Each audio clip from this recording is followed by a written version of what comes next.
Hey folks, my name is Pravus, and welcome to more surviving mods, relaunched in our colony of Pravugrad. We are playing on maximum difficulty, kind of, almost. I'll explain more about that in just a minute. And in the last video, we were able to speedrun through the founder stage of the game, and I think we are just now starting to approach the point of exponential growth. That's the real trick right now. The hurdle is getting a high enough birth rate that I can start growing my population. Now, the Project Phoenix breakthrough is going to help a lot with that, but until we actually get to sustainable numbers, like let's say 40 pops, it's going to be a struggle. There are a few things we can do to make that easier, though. First off, we need to make sure we are meeting as many of the comfort requirements as possible, which is one of the reasons I placed down something like a stone garden for the relaxation need.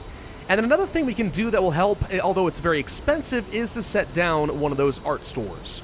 Now, I don't love doing this because it's going to start draining up a lot of my polymers, but the advantage is that we will have a service building that can give 80 comfort. That's pretty good. So using that, I expect we're going to see the comfort rating jump up a bit. And even though I really don't want to spend all of my polymers, if the net result is I have more people to work in the factories and produce more polymers, it ends up being, I think, a decent deal. Now, before we continue, a couple of things I want to address real quick. I said earlier we are almost playing at the maximum difficulty, and that is because somebody did find a few maps that are a little bit higher in challenge rating than this map. We're talking like a 5% difference. I was kind of afraid that that was going to happen because there's not really a good way of searching for maps in this game, so you kind of have to just search around and hope you find something better. In this case, though, the person found some maps around the 11 or 13 South by 105 West area. If you look around there, you can find like 3 or 4 different maps, which are slightly higher challenge rating, and they actually look pretty fun to play on. So I'll save that for the future. I also had some people saying, hey, this is how you get Paradox Interactive unlocked as a sponsor. Oh, I know how to do it. It's just that it was not unlocked before the game went live. Remember, I'm playing with a version of the game that was before the game actually was released, so not everything was enabled for me now. If I started a new game now, we would not have that problem. That said, I'm not really sweating it too much because it is nice once in a while to play with a different sponsor because you have some different perks and abilities. You know, sometimes you just gotta mix things up. Anyway, that's the big thing. Just wanted to make sure I get that acknowledged and out of the way. Good job to some folks for finding some better map locations. Again, we'll save those for future playthroughs. Now, let's think a little bit about how we're going to continue growing this population. So we have our art store, so now the average comfort rating is up to 70. I expect this to go up toward about 75-ish, which is a pretty good rating. It's not bad. What I do need to be worried about, though, is actually going to be our population growth and how we deal with renegades. Renegades have not been an issue for us yet, but remember, we have the Rebel Yell rule enabled in this game, which is going to make things very, very challenging. The way that it works, basically, once you have 20 colonists in your entire colony, renegades are enabled, but they're only going to start appearing once you have at least 16 population, adult population, I should say, inside of a dome. Which means pretty soon, we are indeed going to hit that point, and renegades are going to be a thing. And the more population you have, the more renegades can be created every day. The best way to get around that historically has been to simply build extra domes. And if you spread the population enough, then you actually don't have to worry too much about it. I don't love that this is going to be our best option, but I think it is something that is worth doing since we have the resources around. The big downside is it's going to increase our life support demands. I am not a fan of that at all. Fortunately, I do have a couple of extra moisture vaporators that are sitting around, so we can do something about it. And there we go. That's our dome. Okay, so we're going to have to name this one something. Hang on, I've already got a name set aside. This one is going to be called The Car So. Welcome to the team. Now, we do want to get this thing hooked up with a quick passage, and we'll start making space for people to live there pretty soon. I want to note, by the way, that Project Phoenix has really not been kicking out well for me so far. That's what, my 3rd or 4th genius that has died, and only one of them has been reborn? Good lord, I was expecting so much more. 50% my butt. Hey, look, we have a meteor storm that is hitting us right now. Okay, cool. Where's this firing off?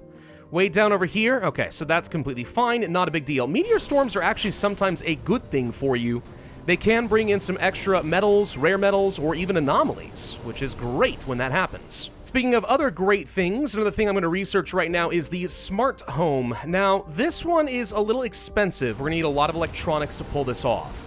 But what I can do is start removing some of these living complexes in favor of smart homes. Smart homes do have an electronics cost to them, yes, but they increase the comfort rating to like 85 instead of 65. You can imagine that's going to go a long way to boosting up our comfort, which right now is averaging out at 80 because of the art store, though I would love nothing better than to turn this off and save myself the polymers. So having another option would be awesome. Other awesome things that we can do, we could look for a few more planetary anomalies. Something I'm very tempted to do is send 10 colonists and just go find a breakthrough. It's very risky to do things like that because, yeah, I'm about to shut down a whole bunch of my production buildings, but it also is a bit of a high-risk, high-reward play. Like, if we get a really, really good breakthrough early on that could change the course of the game, that's super-duper worth it. And it only takes me 12 hours to find out. Like, it's not like it's going to take forever, so it's a very, very short loss. What do we get? Giant crops, pretty good. Superconducting convert... Ooh. I like this idea. Convert unused power into research points. So I can take the fact that I have abysmal research because I don't have a lot of population and no research labs, and I can make up for it by having an excess of things like solar panels. That actually might be really good. Drones being faster, all three of these are solid, to be honest, in different ways. Logistics, food output, or research. But we all know research, very important. I'm going to go ahead and prioritize that. That is the next thing that I want to get. Oh, here's another really important tech for us. Biome engineering is now available. Farms increase the comfort rating of all residences. This is something we said we wanted to do. So a little bit of extra passive comfort, very good for the birth rate. That's literally all I care about right now. I just want people having babies. By the way, all right, this is now the critical point. We have 20 population, 18 adults. Now, I'm about to kill off a couple of seniors, so it's about to go back down. 20 is what we're looking for, though. This is when renegades start spawning. Once we get to that point, what we want to avoid is having 16 adults in Viola halls, if at all possible, and we'll start distributing them between the two different domes. That's going to be my cue point to start micromanaging my population a little bit. I'll probably take all the people working in the metals and the rare metals extractors and move them over here because they're still in range of the train station, so that's not so bad. What do renegades do? Well, renegades can reduce morale and some performance for jobs. They basically are just terrible at all of their jobs, so it just hurts your economy. But also, there's a chance that they are going to steal stuff from you, which, depending on what they steal, can be very bad. And then also, if you have enough of them in a dome, it can literally go rogue. We're going to try to avoid that for sure. Okay, there's my unused power. So we now jump up to 989 science. That's only 39 from excess power. Really? No, there we go. I was going to say. Okay, that felt like very little. 129 now for 80 excess power is a lot better. Maybe you just have to finish filling up all your batteries first. That would actually make some sense. 144 now science is at least reasonable. Like, it's not bad. That's better than having, like, another AI explorer roving around, so I'll take it. It could make a difference. I just have to be careful to resist the urge to just start placing down solar panels everywhere I look, because those still have a maintenance cost, so as tempting as it is, don't overdo it. Let's go ahead and get the first of those smart homes built up, by the way. The smart home complex is what I'm looking for. 5 electronics each, so it's going to take a little while to build enough of these, but seriously, the difference is going to be substantial.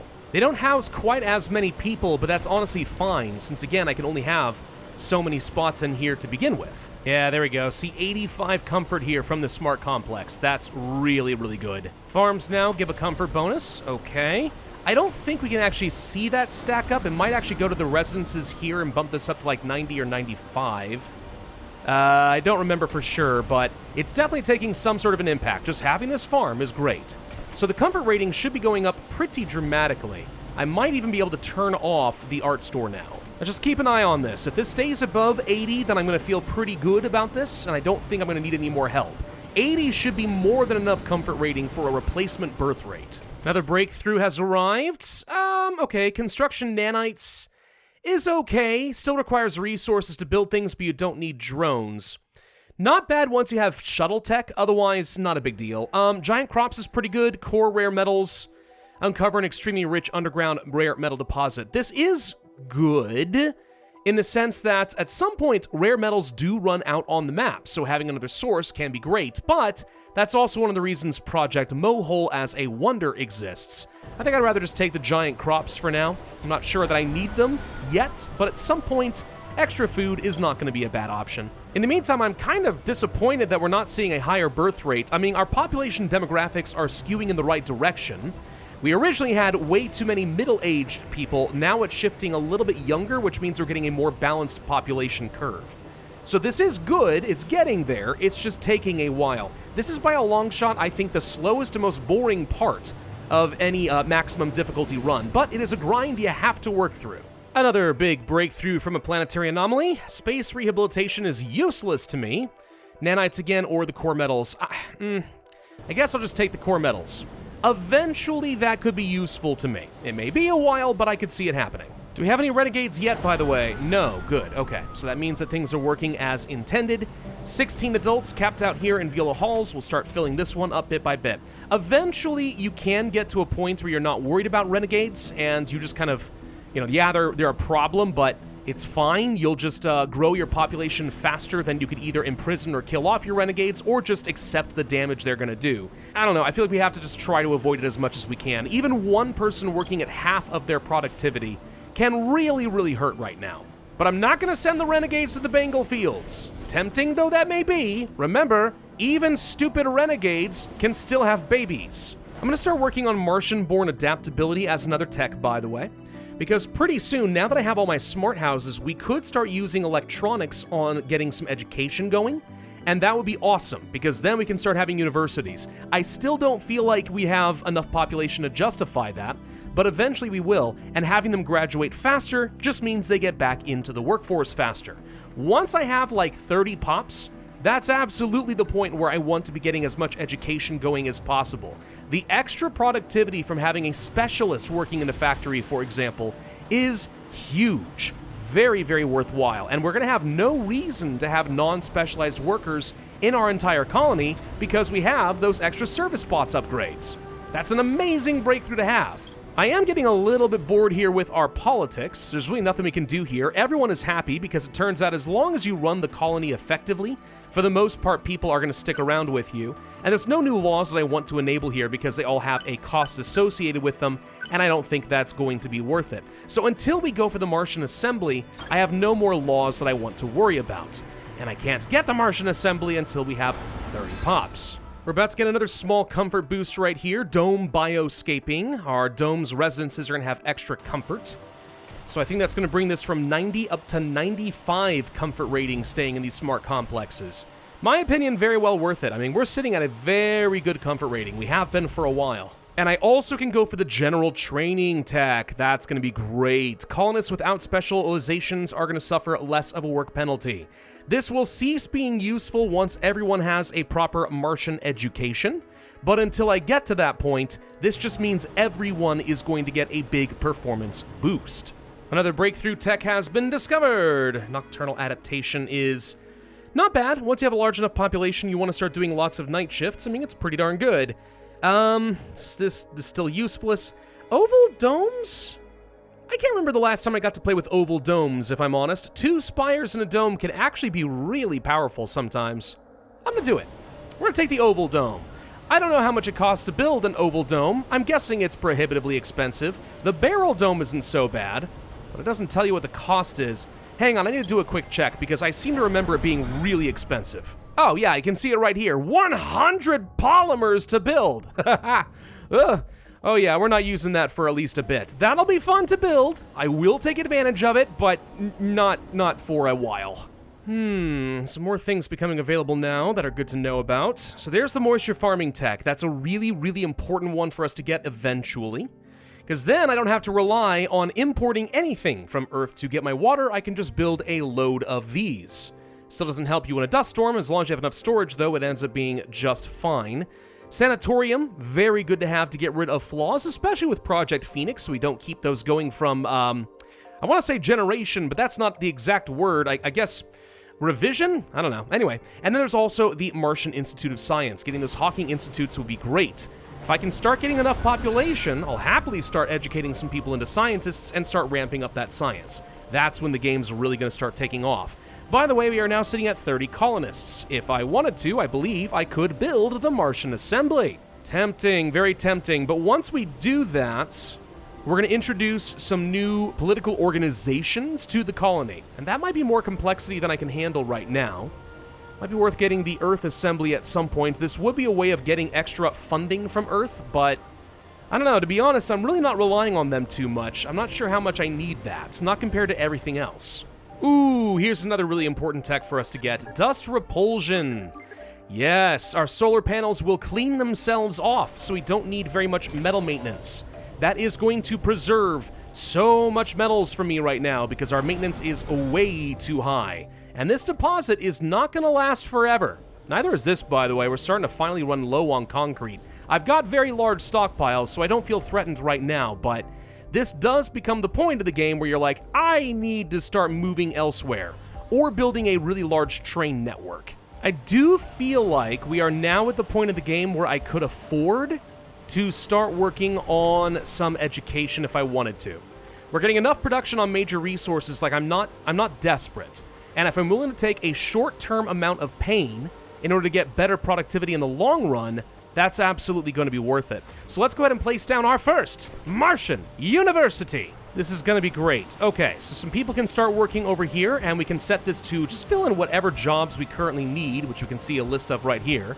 But I generally think that going for engineers is usually your best option at the beginning, because that's what's going to get you the most specialized resources you know you're going to need.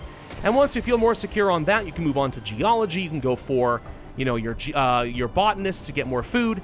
And then the luxury item is to really start getting a lot of scientists. If you can start training up a ton of scientists, that's when you can kick off the research. But we're not there yet. I think I'll need to get a third dome. Speaking of which, by the way, we're almost getting to the point where I need to have a third dome because I'm going to get capped out on my population.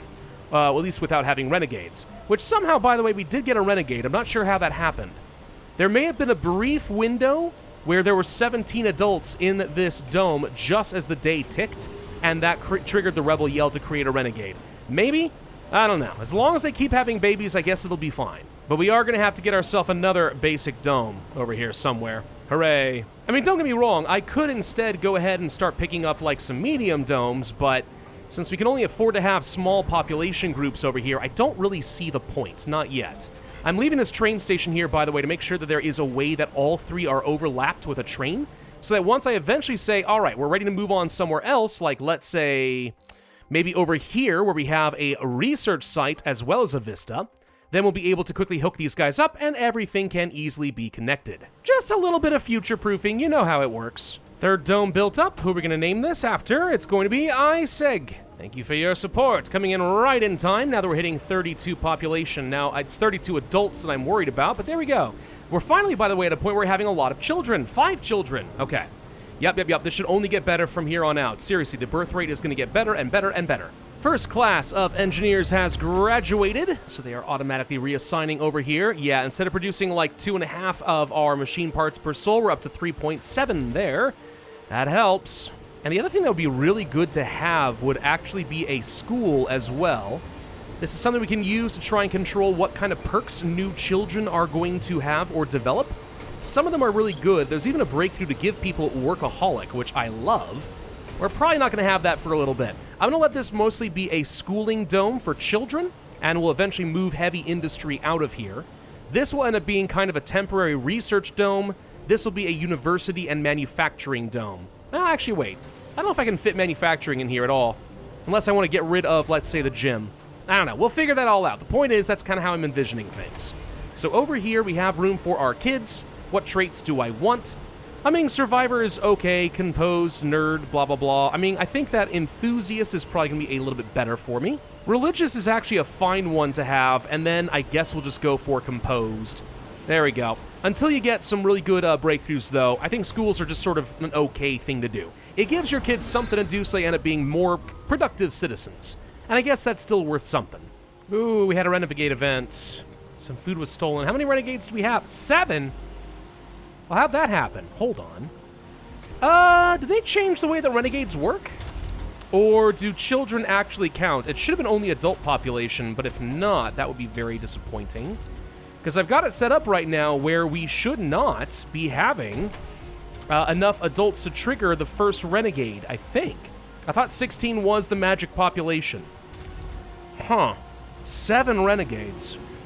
That is a very serious problem, honestly. We're going to have ways of dealing with that pretty soon as we get our Martian assembly up and running and start working on some new laws. And honestly, maybe we're kind of getting to that point where it's time to do that now. Yeah, because if we're just going to keep generating more renegades somehow, then we've really got to find ways of dealing with that. Oh gosh, alright, this is going to be a pretty huge step for us, but I think it might be time to establish the Martian Assembly. It's a very big building, isn't it? Massive even. But here it goes. One gigantic eyesore of a skyscraper. Why did they make it so big? Seriously, though. Like, did it really have to be this huge spire? I guess Mars is like Texas. Everything's bigger in Texas. Okay. Welcome to a whole new phase of the Martian independence movement. We have to first decide what our colony values are going to be. And there are many different kinds of governments that are available. I have seen like 12 different options here, and I think I even see 2 or 3 new ones here. So like there's a lot to choose from. What's going to happen is, depending on what you choose for your starting government form, is you're going to have a few starting laws, and it's going to greatly influence what political parties are going to exist in your colony. So think carefully about what you want. For example, I look at something like an anarchist commune and I think that sounds like a terrible idea. Why would I want anarchists? Why would I want people who are in favor of like trade unions and stuff fighting me if I have heavy workload shifts? That seems like a terrible idea. Ecological autocracy, probably great when I start, terraforming, but until then, I think they're just going to be angry that I'm ripping up all the underground mining deposits. Patriotic Federation, Mars first, sure, if you want to make sure you have bad relations with Earth, but a scientific autocracy. This sounds like the sort of thing that maybe, just maybe, I can get behind. They're probably going to favor a lot of the laws I already have in place and want to keep in place. But I don't know exactly what political parties we have to deal with, so let's give this a go, and hopefully this ends up being the right call. So there we go. Our initial laws. The Assembly's role is consulting. I am an autocrat, which means I can do what I want. But the Assembly does kind of sort of need to consult and maybe approve what I'm doing, and making them angry will still be a problem. So we'll see about that. Apportionment of seats is by the leading party. So I guess it's a one-party state that I'm creating right now. Political opponents are outlawed. Really? Okay. Culture is ordered and education is focused on research. Hold on. We need to take a look at some of this because this is different than the last couple times I played this. So now that we can have a new political options, let's click on this and you're going to see, oh my god, there really are no factions.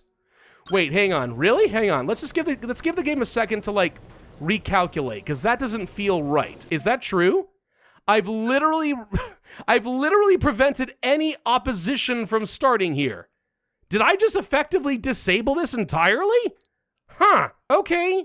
Well, if there's not going to be any political factions, cool. I am the state. Let's take a look at what else we have to work with. There's a lot of new laws. Like a lot of new laws to work with, which is awesome. The only downside is it's going to take a long time to prepare and enact many of these desired laws. Some of these are going to be awesome in things like the society tree, where I'm going to have new ways of dealing with my renegades. But I also really want to get efficient assembly down here. An additional law can be prepared in every open session. That means we can actually start working through this tree a lot faster. So that's the first thing I'm going to do. But as time goes on now, we're about to have a lot more options at our disposal. A ridiculous number of options even. We've also finished scouting out the entire map here, by the way. So scanning is done. Now, when we eventually get to unlock the deep deposits, sure, we'll have more to scan then. But the reason I'm bringing it up is partly because if we go to our laws here, I'm pretty sure that this thing right here for exploration only works for above ground scanning. Deep scanning does not count. So this law no longer is going to be giving me any free science. We cannot count on that anymore. Now, if we want to look again at Martian independence, something we should see up over here, the colony's goal in order to proclaim our independence is to research 120 techs. I believe, not positive on this, but I do believe that your exact goal is dependent on what your government form will be. So, because we are a scientific autocracy, I think our goal is to have techs. I think different options might have, like, let's say, have a certain number of colonists and blah, blah, blah, right? I think that's the case. Might be wrong. Pretty sure, though. So what are the other laws that we started with? We should take a look at this. So if we look here, we can see that we can change up things like our governance. So the apportionment of seats in the assembly right now is set to the leading party. So all factions would get the same amount of assembly seats, but the leading faction gets double that amount. Okay, but we could turn it into let's say, a winner-takes-all system like the American federal government systems, right? Or we could have proportional like a parliament. These are all options. I'm not literally a single-party state, though. That's interesting. Over here, political opponents are outlawed, might be better to tolerate, but for now, let's see how things work. And then the assembly role here, down here as consulting. So yeah, the assembly cannot vote. They can only change laws during a political crisis, which is what this thing is down over here. Right now, the factions are content. It doesn't show me what the factions are, though, so that doesn't really help me to know if they are as content or not. Interesting. Still, theoretically, if we are making our people very unhappy, then this could become a problem. Usually what you're used to is having the approving role. So the assembly gets to vote on laws, but they don't get to pick their own agenda, or we could have them literally do everything for you as the government. What else do we have down here? Education. Right now, universities get extra science per graduate? Oh, that's not bad. I could use a little bit of extra science, I suppose. So wait, hang on. When you say per graduate, you don't mean I just get 10 science every time some Bud D graduates. You mean lifetime graduates? Hang on, let's take a look. I do not see anything here that says that, so maybe not. I was thinking it could be unbelievably powerful if the Martian University gives me 10 science for every lifetime graduate, and then I shoot up to like another 220 science per soul. That would have been amazing. Looks like that's not the case. 10 science, that does not feel very significant to me, though. I'm going to be honest. What other options do we have? Graduate faster would have been even better. I prefer that. Or indoctrination, so universities get additional support with a selected faction. Yeah, there's some fun options there. Some really fun options there. We're also going to find out that we have a whole bunch of new political buildings that we could place down. Yeah, you're seeing here correctly. We've got 7 different buildings. 5 of them are ministries, which are going to boost up the effectiveness of various different types of law categories. That's pretty sweet. So for example, if I built up the Ministry of Culture, I would get a boost to Mars appreciation, which would mean my Vista becomes even more impactful. We also have the Media Center, which you would use to boost up specific factions if you're having some trouble, or you could detain your political opponents and slowly reduce their support through, you know, forceful imprisonment and indoctrination, reprogramming as we call it. Yeah, some pretty nasty little things that you can do if you really want to. Legislative session open. Let's go ahead and grab that efficient assembly. There we go. From now on, what we'll be doing is we will prepare one law and then enact another. If you enact a law, I don't think you get to do your preparation, so make sure you do that in order. What other things do we have up over here? Well, there's our declare independence option, so we'd be no longer connected to our sponsor at all. Now, the downside of that is we lose all of our sponsor perks, we lose our sponsor research, we lose anything, including some trade options, by the way, back on Earth. Like, it's really hard to trade and make money if you do that. So it's a bit risky. And then once we are independent, we can establish what our post-independence Earth relations will look like. Are we going to be allies with Earth or enemies of Earth? Yeah, fun stuff. Hawking Institute is up and running over here, by the way. Thank God. We're going to start getting a lot of science. More renegades. They stole concrete. How annoying. There are ways to kind of cheese that system, by the way. It's something in the coding as far as like how the renegades choose what to steal from. Basically, I think they pick like one of your nearby filled stockpiles or depots. So if there's something in it, they won't steal from it. But for example, if I place some machine parts over here, there's a chance that renegades over here might steal it. They also could go for the concrete. They could go for the food depot. What you could do is actually place like some dumping sites and try to get them to steal waste rocks, right? That's a thing you could do. It's a little finicky. I don't really rely on it, but you could. First round of scientists are enabled. By the way, I want to point out just how effective heavy workload is. One scientist is worth 63 science per soul. A heavy workload? 196. Yeah, do you see why this is unbelievably good? Because it is. It's unbelievably good. Oh my gosh, making 450 science here is going to be great. We finally have hit our stride, guys. 45 pops. It should only get better from here. Specializations are a thing. We've got new governments, which are going to be really, really fun to work with. And finally, I can start getting the really good science. Moisture farming is about to be done, at which point I am going to be breathing a very big sigh of relief. But before I get too comfortable, there is one really serious problem that I've identified. I don't know if you guys have noticed it. You notice we aren't getting any natural disasters? Like we haven't in a very long time at Soul 122, and we haven't had one in like 80 souls. Yeah, Yeah, I think we may have a bug, ladies and gentlemen. We've had this happen before, but for whatever reason, I have no idea why, something just happens in the code and it forgets. Hey, you're playing at maximum difficulty, which means you have the maximum danger rating for dust devils, sandstorms, cold waves, meteor storms, and so on. And yet none of them are here. That's a problem. And let's be honest, this game is mostly fun when you have the constant threat of impending doom. It really puts you on your toes. So what I might have to do going forward in this series is I'm going to have to open up the debug mode for the game and periodically just throw a random natural disaster my way and just live with it. I'm not really sure how to do that in a way that's fair, because if I'm picking the timing, then obviously I know exactly when to get ready. That said, normally I have like a 3-day heads up anyway, so like there's time to kind of get ready, but like you get the idea. Like it'll be a little bit hard for me to do this in a way that's compelling, but I also really want to put this colony to its test, right? I can't just sit back and have an easy time of it. This is max difficulty for a reason. So I don't know, we'll think about that. In the meantime though, I think we are in a very, very good spot. We are now reaching the point of the game where I'm going to be able to start doing things. If I could just get more electronics, it'd be a lot easier. Good lord, the maintenance costs are atrocious. But no, really, if I just keep working down some laws, we'll figure out ways of dealing with these renegades. If I can start getting more resources stacked up, we can start settling down new colonies.